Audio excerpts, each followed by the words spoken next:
G'day, guys. It's Jay here, Journey with Whitefeather.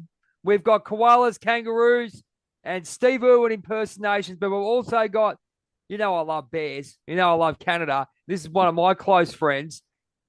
I used to be, a lot of people don't know I was an ex-pro wrestler and worked for the IWA promotion in Sydney and a few others. But wrestling for me taught me a lot with regards to life lessons, how to deal with people, so on, but also gave you a great family of people that you call family more than you call family sometimes. And this man here, the Canadian Hellraiser Jason Helton, which we're going to talk about what such a wonderful man he is for starters, a great wrestler, but he's been around the world, obviously with wrestling and stuff, but actually coming to Australia and what he did and what we're looking to have a chat about is he's efforts in what he done personally with regards to his. I'll tell you, we'll put the photos up in a minute and you'll see what I mean. What we do on this channel is talk about people and when their story of how they became better and became the person that they are now, a happy, content person. And this man here shows nothing more than he's a stellar individual, as we call it. Oh, he didn't pay me a cent either, ladies and gentlemen. But let's get started. Mr. Helton. I always call him Mr. Helton. We've always Yes, done you it do. from day one. I've called you Mr. Helton.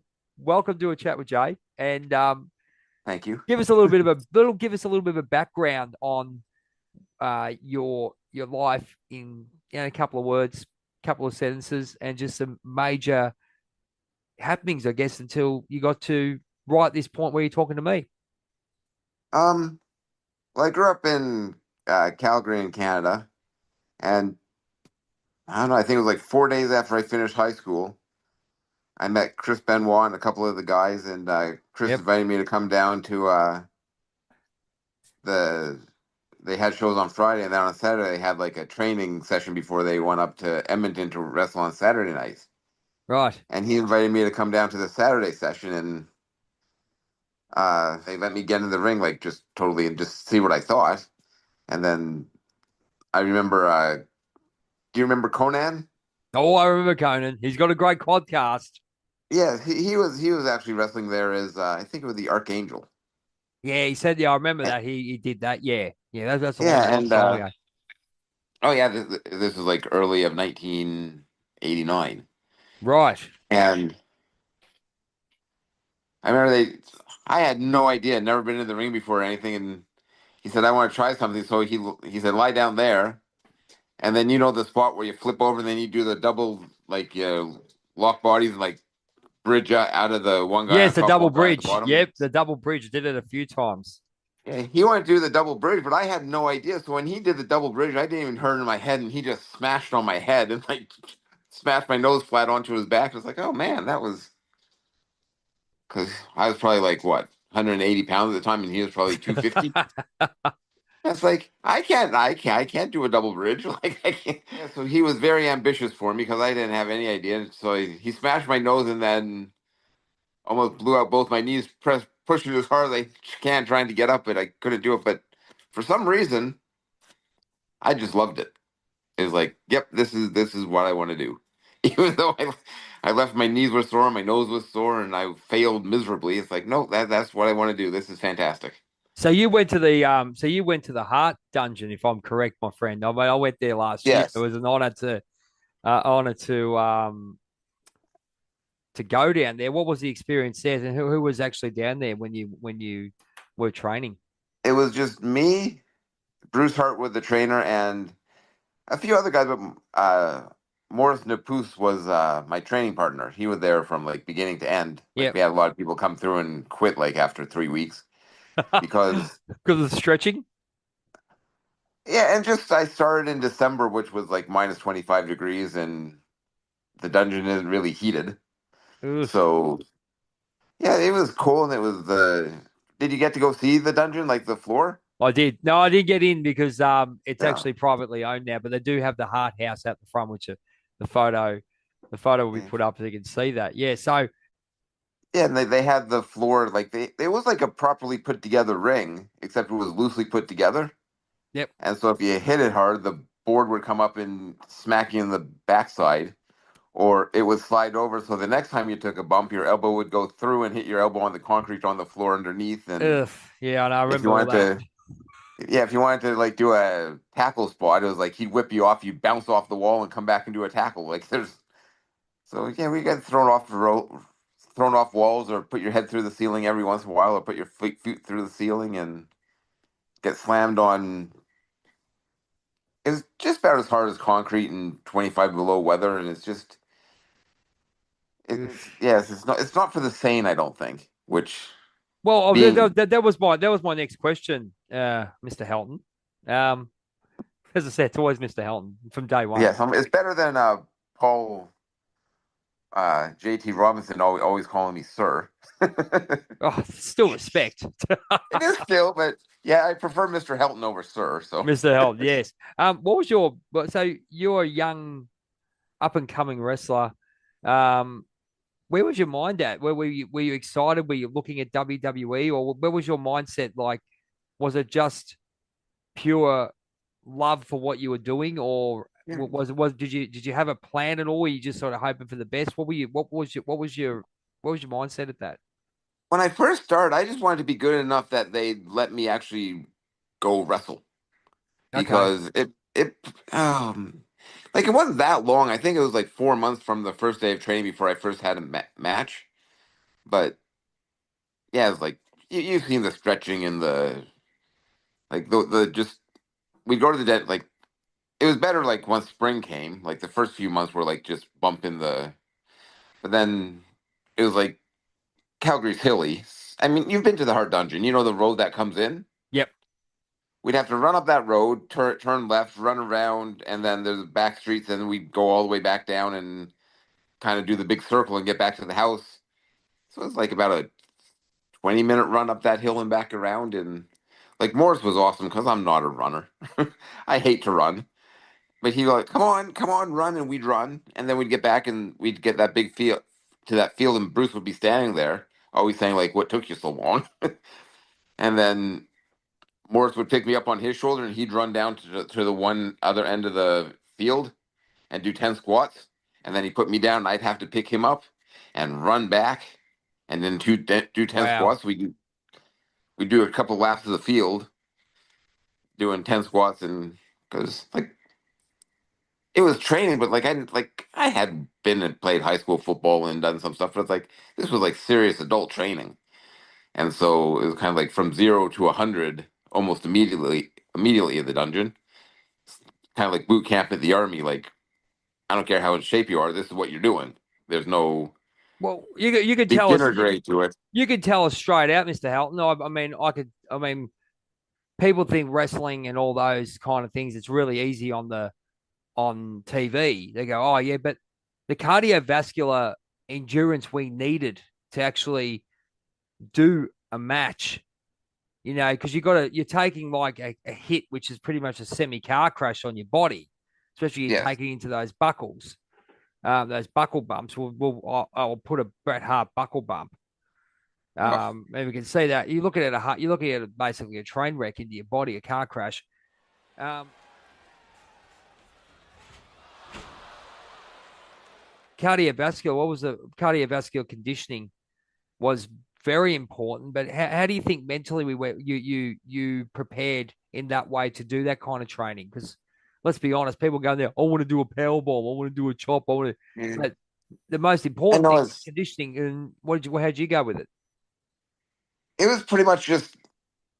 Luckily, I'm insanely competitive, and Yep. so if Morris was still moving, I was still moving, because I wasn't gonna let him beat me and not. I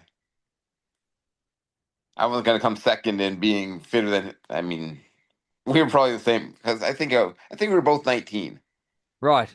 and so it's like we were in shape, but it wasn't like I said, it was kind of like the army saying, "All right, whatever shape you are, this is the shape you have to be in. So lift your game a little bit." Yep. And so yeah, like I was saying, after we did the squat and running, we'd go into the dungeon, Yep. and he'd say, "All right, Morris, give him 50." This Give him. was after, and he'd either slam me, chop me, or clothesline me, or suplex me. 50 times, and we had to bump and get up and bump and get up and bump and 50 get up and times. bump Now, and get up. this is what It, people have to understand, ladies and gentlemen, that when we do what we do, it's a big thing, isn't it, Mr. Helton? it is. It's like, and it's one of those things. It's like I wouldn't recommend anybody do it because you can really hurt yourself just doing it properly. You can still hurt yourself.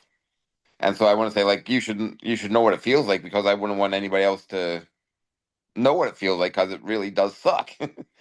It's like you watch it on TV. It's like, oh, that looks fun, but the bumping is and the bumping and getting up is just What did you there's think not about? much. Okay, here's a question for you.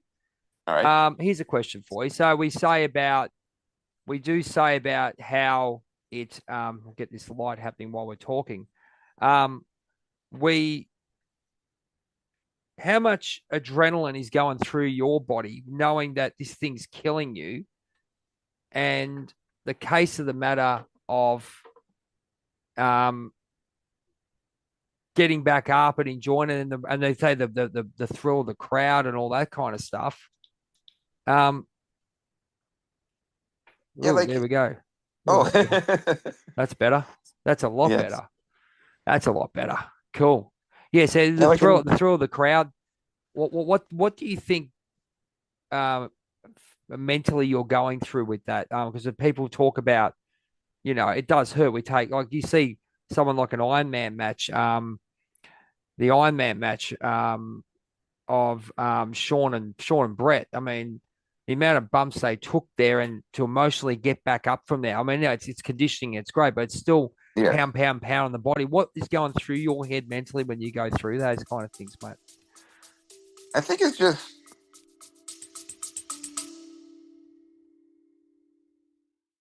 I'd like to take this time to shout out our supporters at Liberty Bullion, the best gold, silver, and platinum traders in Melbourne, even Australia. If you want to give them a call, their knowledge, their customer service is second to none. Back to the show. like I don't really know. It's just what I got taught to do. So it's like I'm doing what I'm Okay. supposed to do. I guess kind of like you're watching the rugby league and it's like you see them get hit and get up and keep going. It's like Yep. watching it afterwards. It's like, oh my goodness, I can't believe he hit me that hard. Unless he unless you break a rib or something where it's like, okay, I'm injured. That's different. But Mm. you get hit and it's like, well, I gotta get up and play the ball. That's what they taught me to do. So I'm getting up and playing the ball. And I'm just keep going and keep going. Then afterwards, it's afterwards when you come off of it that you go, oh my goodness, can't believe that I'm doing this because once the adrenaline and the crowd goes and maybe 15 minutes after you're done and you're sitting there in the dressing room all by yourself, it's like, oh, that really did hurt. Because And yeah, because you look at the case where this is what it's interesting to talk about. I mean, we'll talk about a few things about your career and stuff, but where you were and how you grew emotionally and grew physically, and then and obviously taking it into your real life. I want to ask you significantly how much wrestling played a part in your real life, and how many lessons and how much you learned as the stellar human being we are. We joke about it, but you are. Um, what influences did you have from your training and your experiences with people like Chris Benoit and people like um, the Hart family? What did you take away from that to help you in your life, and even wrestling matches? Did you have any experiences that sort of you took into real life and go, I could use that experience in real life? Did you have that at all, or well, mostly it's just keep going. Like when we were training, Bruce would always say, like, fatigue makes cowards of us all, which is true. You get tired, and it's like that. That's when it's like, well, probably like running a marathon. After 10 miles, it's like everybody's tired, and you still got 16 to go. And so it's like, are you willing to go the next 16, or are you going to quit now? And if you quit now, what's the point of all the stuff you did leading up to I want to run a marathon, and then you run half a marathon and go, no, I quit? Like that doesn't make sense. If so, it's just it sucks. It's and like going through life. okay? If I live for like the next 10 years, I'm gonna keep in shape. I'm gonna do the best I can, but I can't guarantee that it's like, I got up, I went to work every day, I had a good workout, I ate well, and life has just been fantastic for the next 10 years, and everything went successfully. So you had, I yeah, can guarantee that's not true. Something in the next 10 years, like God forbid, my parents pass away, my brother passes away. Like I got divorced a few years ago, and it's like just things don't always work out the way you want to, and it's are you gonna bend down and quit, or are you gonna keep going the best you can until it gets better? And what about that, mate? Well, as I said to you, for me, as I said, this is an interesting one. This is why I asked to interview you because a lot of the teachings that I've learned, and actually when I went through what I went through, my pseudo stroke that I had, a lot of the teachings came through that I actually learned through wrestling, listening, respect, responsibility, listening to flow, yes, that flow of life. Don't force things, actually be a nice, it's not be a nice person, but you got to be a nice person to yourself. And they go, well, value yourself. People could say that, but mm, we've actually had to go and do that because I mean, the sport of professional wrestling is what it is. I mean, it's yes, killer. It's basically eat or be eaten, really, isn't it? yes, and one of the first things that they taught me in the dungeon was like protect yourself, but also protect other people. Like if I go in there and I'm stiffing you in the mouth every 30 seconds, you're not going to want to work with me, and nobody's going to work with me, and that'd be the end of your career. Well, you draw money, don't you? It's like that's what people don't. Yeah. I think in some ways people don't get it. I mean, if you do it for just a bit of fun, but you always respect someone, that's fine. But when it comes to Hmm. someone in America, as I said, I met Bret last year, and people were coming up to me going, "Did you tell him you were wrestling? You won titles and stuff." I gave, I had to look. I didn't say a word, right? I just Mm. looked. I was going in the back of my head. I'm going, "You are kidding." So I go and meet Bret Hart, right? And I go and meet Bret Hart, right? And then I go and be, oh, g'day, Bret, how you going? I was an Australian champion. I mean, does that show And stoicism or does that show ego ego at its best? Oh, I don't know. What do you think, Mr. Helton?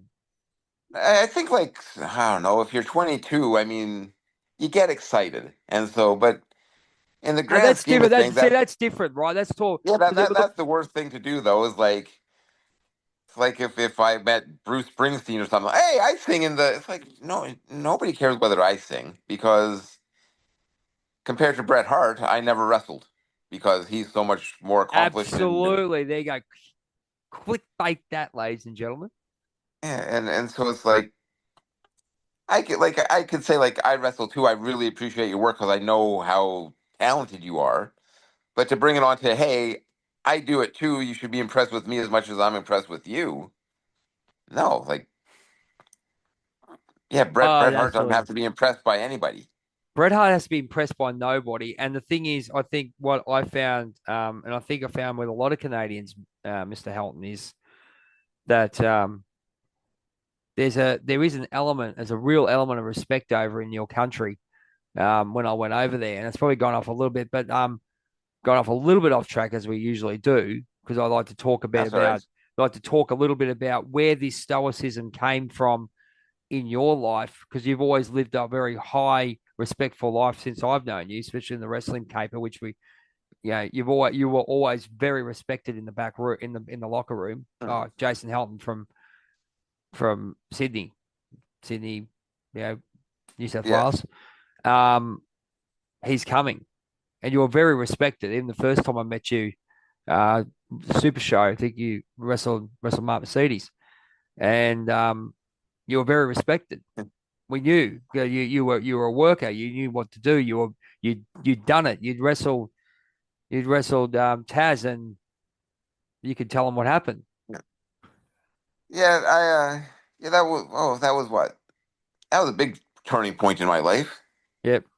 Yeah, it's like because I think if I could have stayed in ECW for another 18 months, they got bought by WWE, and so that might have ended up in being WWE if I would have stayed with ECW. But unfortunately, I got. I'm going to go on a bit of a tangent here too. It's like Go for it.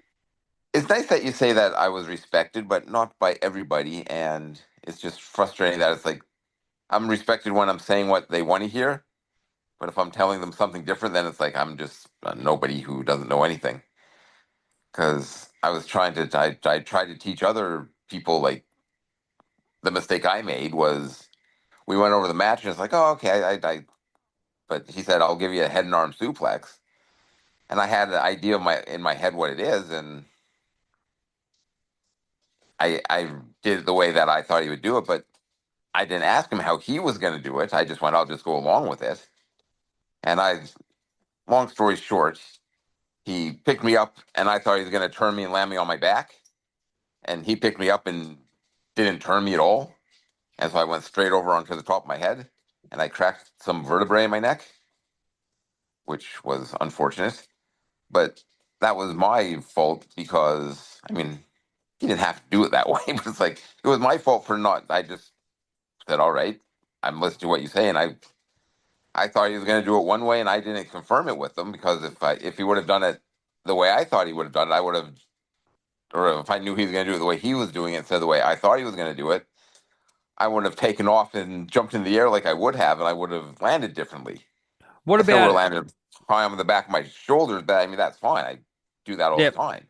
What about if you okay? I'll take this back to respect in the locker room. Was it a this comes into real life, and this is what I was where we go because you actually look at all the lessons that you came through.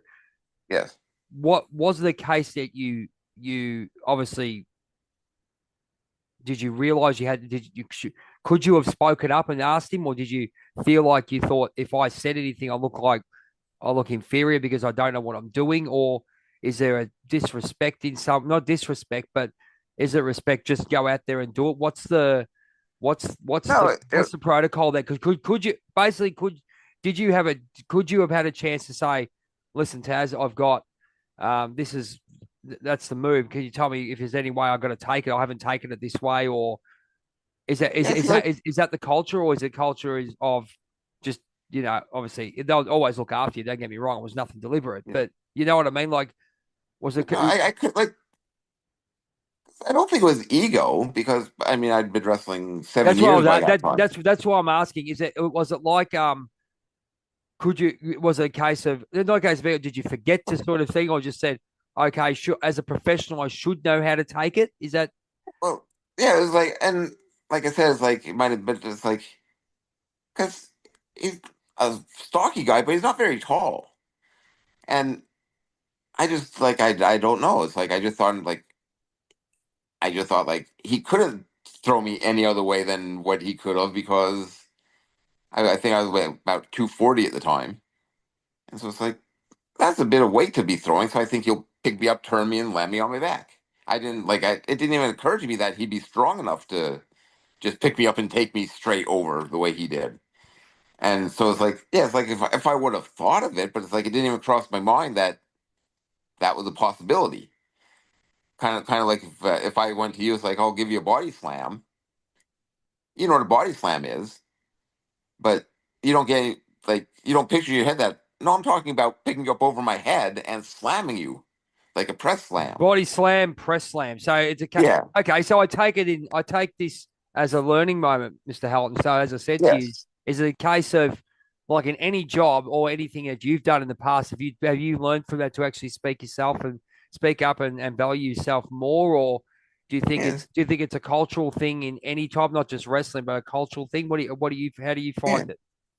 Yeah. Because like I said, it's like I don't think it was like a disrespect or a culture thing or anything like that. It was just I pictured something in my head, and I didn't picture that he could have done it any other way than I did it. So it's like I didn't even think to ask him like, "What do you mean?" Because I thought I knew, and then 'cause, yeah, it's kind of like you lock me like that, and like it's kind of like a German suplex.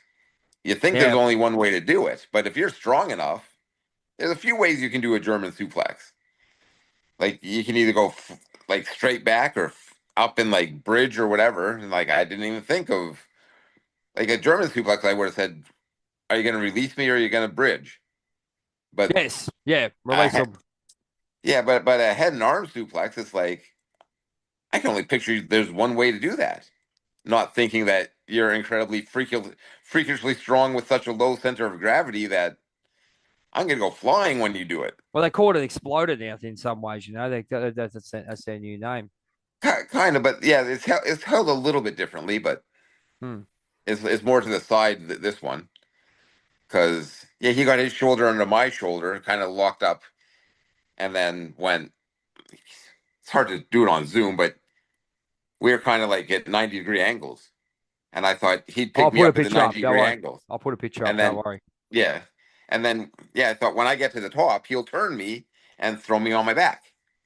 I It didn't didn't think happen. that he can just send me from 90 degrees from one or go totally 180 over his head and throw me. Yeah. And I didn't even think that was a possibility, so I didn't think to ask. What about changing your life, Mr. Helton? What do you what in what way did that change your life? Well, because I And in what way? We're not looking okay, we're looking physically, okay. Obviously you yeah. had the physical, but spiritually, emotionally, and mentally, what did it do for you? What did it do for you? Like did it Well, because I went back home to Cal backing up a little bit. Like I thought it was like everybody said, "Are you all right? Are you all right?" Because it didn't hurt at the time. It was kind of like knocked me loopy because I landed on my head, but it's like, no, I'm fine.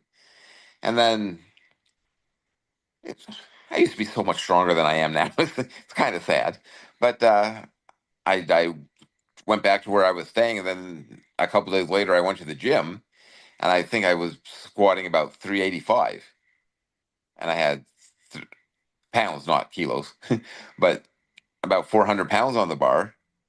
And when I did the first squat, I kind of felt like a tightness, and then I took a deep breath going down on the second one. I went, and the guy across the room could hear it go, and he's like, "Are you okay?" It's like, "I think so," but I did this, and it's like, "Oh, I got this big lump in my chest now."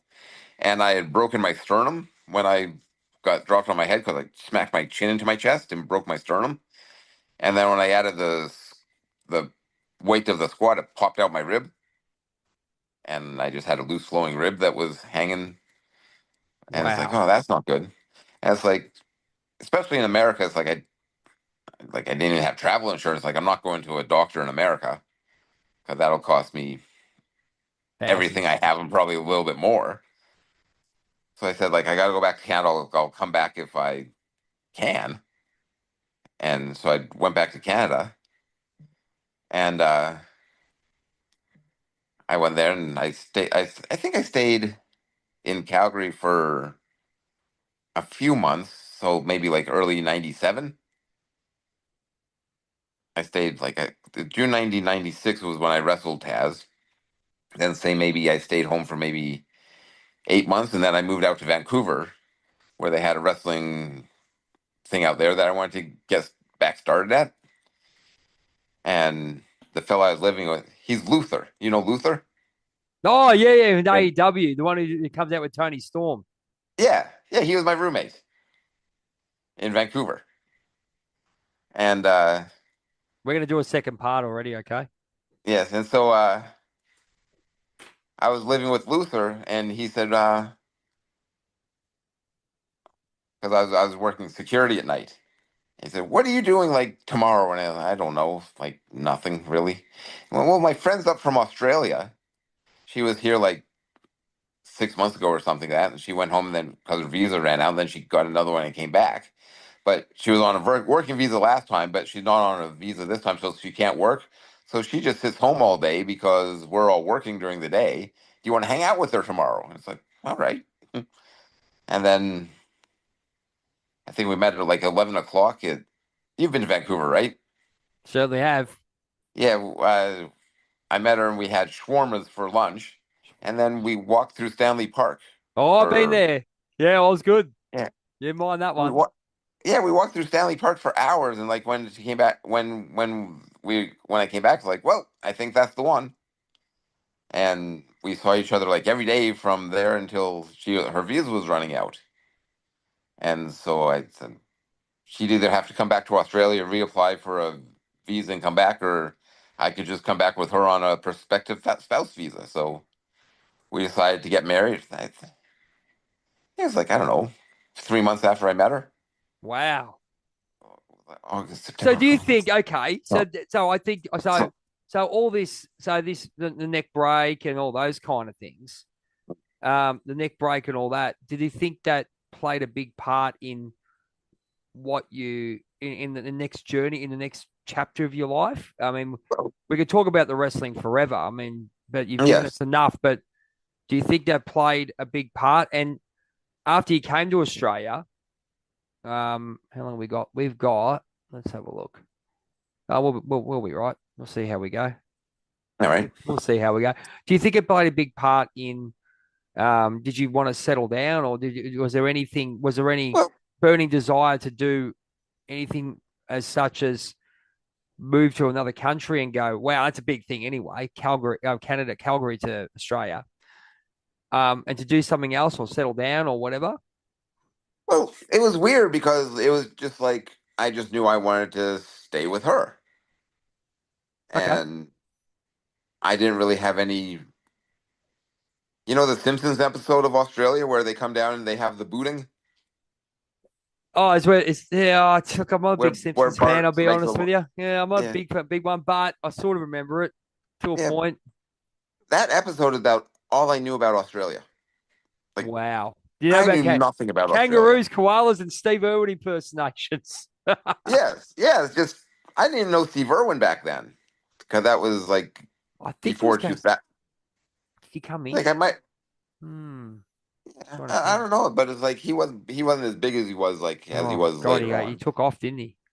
Yeah, but yeah, I knew kangaroos, I knew koalas, I knew alligators. I just but I really didn't Crocodiles. know anything about Australia except that's where she lived, and if I wanted to stay with her, I'd have to go there, and so I did, which it worked out. But it's like what an incredible leap of faith I took because if anybody would come to me and say this is what I'm planning on doing, it's like you're insane. Like why? It Because was meant to be, man. This is the thing I was thinking of, like looking at, you know, where we are right now. This is what I talk about a lot about the flow and what you learn in your life.